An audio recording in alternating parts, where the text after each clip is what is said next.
एक प्रश्न विचारतो तुम्हाला. तुम्ही कधी विचार केलाय का की तुम्ही जे आहात ते तुम्ही स्वतः बनलात की कुणीतरी तुम्हाला तसं बनवलं? तुमचं नाव, तुमची जात, तुमचा धर्म, तुमचं गाव हे सगळं तुम्ही निवडलं नव्हतं, ते तुम्हाला जन्माआधीच दिलेलं होतं. आता विचार करा, एखाद्या माणसाला जन्मापासूनच सांगितलं जातं तू कमी आहेस, तू सेवा करण्यासाठी जन्मलास, तू विचारायचं नाहीस, तू शिकायचं नाहीस, तू फक्त मान खाली घालून जगायचं. आणि तो माणूस हे ऐकत राहतो वर्षानुवर्ष, पिढ्यानपिढ्या, कारण त्याला कुणी सांगितलंच नाही की हे चुकीचं आहे. पण एक माणूस होता ज्यानं हे सगळं पाहिलं, ज्यानं हे सहन केलं आणि ज्याने एक दिवस ठरवलं नाही हे असं चालणार नाही, मी याला प्रश्न विचारेन. त्या माणसाचं नाव होतं ज्योतिराव गोविंदराव फुले आणि त्यांनी लिहिलेलं पुस्तक होतं गुलामगिरी. 1873 साली लिहिलेलं हे पुस्तक आजही आपल्याला आरसा दाखवतं, आजही आपल्याला अस्वस्थ करतं आणि आजही आपल्याला विचार करायला भाग पाडतं. आजच्या भागात आपण समजून घेणार आहोत गुलामगिरी म्हणजे काय, फुलेंना काय सांगायचं होतं आणि हे पुस्तक आजच्या काळात का महत्वाचं आहे. तयार असाल तर सुरू करूया. साल होतं 1848. पुणे शहर.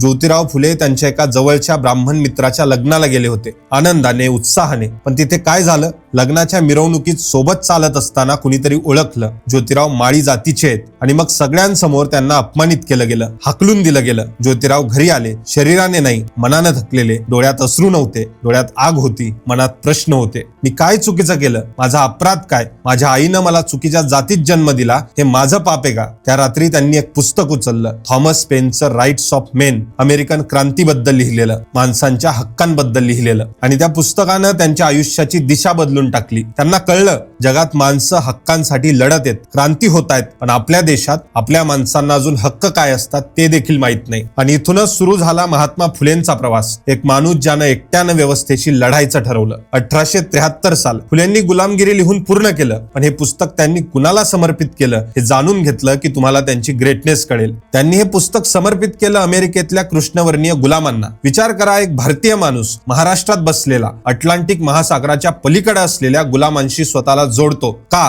कारण फुलेंना दिसलं वेदना एकच आहे, अपमान एकच आहे, फक्त साखळ्यांचं रूप वेगळं आहे. अमेरिकेत गुलामांना लोखंडाच्या साखळ्यांनी बांधलं होतं, दिसत होतं, जाणवत होतं. भारतात शूद्र आणि अतिशूद्रांना बांधलं होतं धर्माच्या साखळ्यांनी, परंपरेच्या साखळ्यांनी, भीतीच्या साखळ्यांनी. त्या साखळ्या दिसत नव्हत्या पण होत्या आणि म्हणूनच त्या जास्त घातक होत्या. फुले म्हणतात, जेव्हा माणसाला कळतच नाही की तो गुलाम आहे तेव्हा तो कधीच मुक्त होणार नाही. आता येतो सर्वात महत्वाचा मुद्दा, फुलेंचा सर्वात धाडसाचा विचार. आपल्याला लहानपणापासून सांगितलं जातं जाती व्यवस्था ही देवानं बनवली आहे. ब्रह्मानं आपल्या तोंडातून ब्राह्मण निर्माण केले, खांद्यातून क्षत्रिय, मांडीतून वैश्य आणि पायातून शूद्र. आणि हे इतक्या वेळा सांगितलं गेलं, इतक्या पिढ्यांनी ऐकलं की सत्य वाटायला लागलं. पण फुले थांबतात, प्रश्न विचारतात, देव माणसामध्ये भेद करतो का? ज्या देवानं सूर्य बनवला तो सगळ्यांवर सारखा उगवतो, ज्या देवानं पाऊस बनवला तो सगळ्यांच्या शेतावर सारखा पडतो, मग हाच देव माणसामध्ये उच्च नीच का ठरवेल? फुले सांगतात, हे देवाचं काम नाही, हे माणसांचं काम आहे. ज्यांना सत्ता हवी होती, ज्यांना वर्चस्व हवं होतं, त्यांनी धर्माचा आधार घेतला, देवाचं नाव वापरलं आणि एक व्यवस्था बनवली जी त्यांना कायमचं वरती ठेवेल. आणि सर्वात चतुर गोष्ट काय केली? या व्यवस्थेला प्रश्न विचारणंच पाप ठरवलं. म्हणजे जर कुणी म्हणाला की हे चुकीचं आहे तर उत्तर यायचं, तू देवाला प्रश्न विचारतोयस, तुला नरक मिळेल. भीती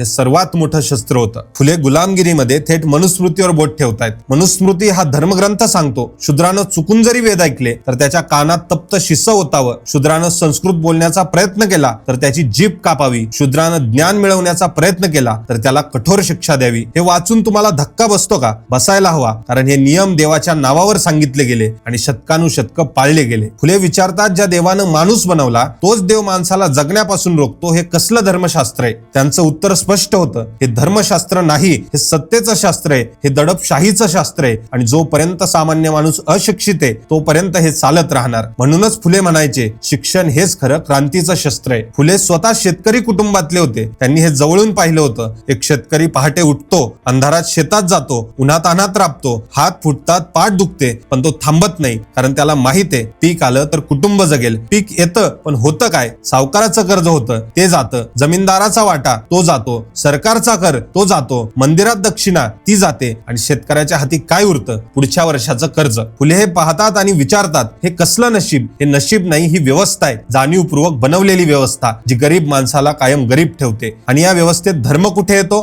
गरिबी हे तुमच्या मागच्या जन्माचं फळ आहे. गप्प राहा, पुढच्या जन्मात बरं होईल. म्हणजे या जन्मात बंड करू नकोस, सहन कर आणि पुढच्या जन्मावर विश्वास विश्वास ठेव. फुले म्हणतात हे पुढच्या जन्माचं आश्वासन म्हणजे या जन्मातल्या गुलामगिरीला मान्यता देणं. फुले फक्त जातीबद्दल बोलत नाहीत, ते स्त्रियांबद्दलही बोलतात. त्यांना दिसतं स्त्रीला दुहेरी गुलामगिरी आहे, एक ती स्त्री आहे म्हणून, दुसरी ती खालच्या जातीची आहे म्हणून. त्या काळात स्त्रीला शिक्षण नाही, बाहेर जाण्याचा अधिकार नाही, स्वतःचे निर्णय घेण्याचा अधिकार नाही, लहान वयात लग्न, नवरा मेला तर आयुष्यभर विधवेचं दुःख. फुलेंनी याविरुद्ध काय केलं? 1848 साली त्यांनी पुण्यात मुलींसाठी पहिली शाळा उघडली. त्यांच्या पत्नी सावित्रीबाई फुले त्या शिकवायला जायच्या. रस्त्यावरून जाताना लोक दगड मारायचे, शेण मारायचे, पण त्या थांबल्या नाहीत. का? कारण फुलेंना माहित होतं जेव्हा एक स्त्री शिकते तेव्हा एक पिढी शिकते. ही केवळ शाळा उघडणं नव्हतं, ही एक क्रांती होती. फुले फक्त लिहून थांबले नाहीत, त्यांनी कृती केली. 1873 मध्येच गुलामगिरी लिहिली आणि त्याच वर्षी त्यांनी सत्यशोधक समाज स्थापन केला. या समाजाचा उद्देश होता धर्माच्या नावावर होणाऱ्या शोषणाला थांबवणं. त्यांनी सांगितलं लग्नासाठी ब्राह्मण पुरोहित नको, आपण स्वतः लग्न लावू शकतो. मंत्र संस्कृत मध्ये नको, मराठीत असू दे, जे सगळ्यांना कळेल. हे किती मोठं होतं विचार करा.